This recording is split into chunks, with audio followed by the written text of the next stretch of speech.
রাতে আকাশে যে তারাগুলো দেখেন, আপনি কি জানেন ওগুলোর জন্ম আছে আর একদিন মৃত্যুও হয়। মহাবিশ্বে বিশাল গ্যাস আর ধুলোর মেঘ থাকে, যাকে বলা হয় নেবুলা। এই নেবুলার ভেতরে ধীরে ধীরে গ্যাসগুলো এক জায়গায় জড়ো হতে শুরু করে। গ্র্যাভিটির কারণে চাপ বাড়তে থাকে, তাপমাত্রা বাড়তে বাড়তে একসময় তৈরি হয় প্রোটোস্টার, মানে একটি নবজাতক তারা। আর যখন এর ভেতরে নিউক্লিয়ার ফিউশন শুরু হয়, তখনই জন্ম নেয় একটি আসল নক্ষত্র।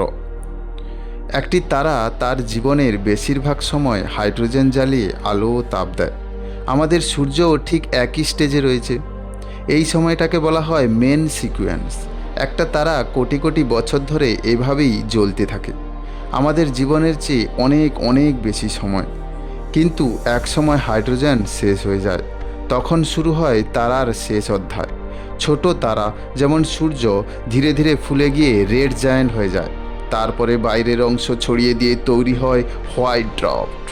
কিন্তু যদি তারা অনেক বড় হয়, তাহলে তার মৃত্যু হয় ভয়ঙ্কর বিস্ফোরণে, যাকে আমরা বলি সুপারনোভা। এই বিস্ফোরণ এত শক্তিশালী যে কয়েক সেকেন্ডে সূর্যের পুরো জীবনের এনার্জি বেরিয়ে আসে।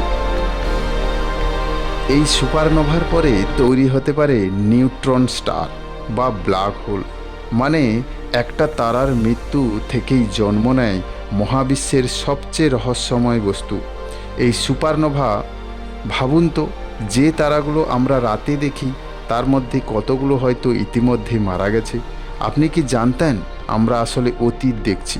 অবশ্যই কমেন্ট করে জানাবেন, এবং ভিডিওটি কেমন লাগলো অবশ্যই কমেন্টেও জানাবেন।